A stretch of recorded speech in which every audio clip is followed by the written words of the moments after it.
Hello, today I'm going to be using a selection of spring faux flowers to make two arched swags to kind of frame my door. The reason I'm doing swags instead of a garland, a complete garland, is it's more adaptable. You'll see what I mean as we go on. Right, here's my selection of flowers. I've kind of placed them in the order that I'm going to be wiring them together, and then it's very simple. Let's get cracking on the 1/2 first. We need some wire cutters, or some old scissors, which I use a pair of old scissors. Now what I'm going to do is secure, you see where I've got the bare stem. Now I'm just going to secure these lovely spring flowers on top of it. I'm going to wire a sprig of the yellow or white blossoms onto each magnolia stem. So we've got our pairs. Time to start connecting them together now. Right, so I'm attaching mine quite close together. Yeah, the further apart you place your pairs of flora, the more sparse your swag will be. The closer they are together, the fuller it will be. It depends on what you want.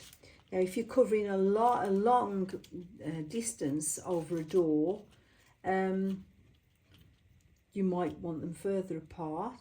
But bear in mind, because you're having two swags, you can just choose to have a bigger distance in the middle, or even overlap them. Having two swags gives you that flexibility. Now I want these to be able to kind of, my magnolia, I want them to drape like this, to be able to drape a bit. So I'm placing my pairs quite close together. I'm using a roll of quite fairly thin black wire here because there isn't that much foliage and I don't want it to be seen. Okay, right, that's one. Right, I'm just going to make the other one. Then I'll show you how it's going to fit on my mirror. Yes, you heard right. I said I'll put it over my mirror. And I actually want it over my door.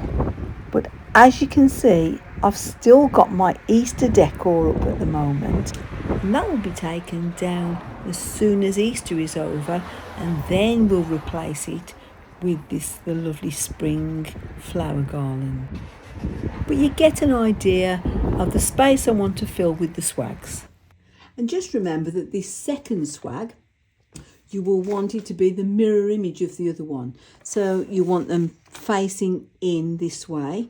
And it may be that you just need to just turn the faces around to the front. So just to twist them around. I've done it with this one.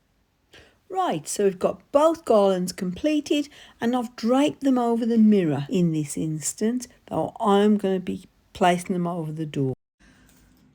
Right, this is just one way of positioning it. As you can see, I've got each arch facing one another and hanging down in the centre, and it's suspended by ribbons.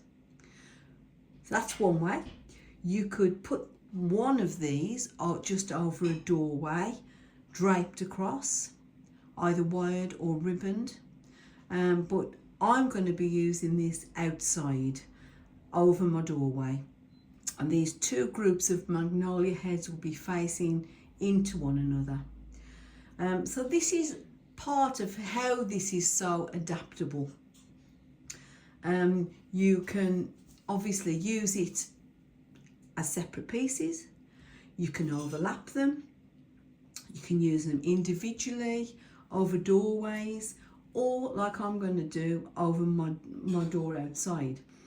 And if you needed a longer length, maybe to go over an archway, you simply position them in each corner and have a gap in the middle where you add more of a few more flowers in the center if you wanted to do that with a bow.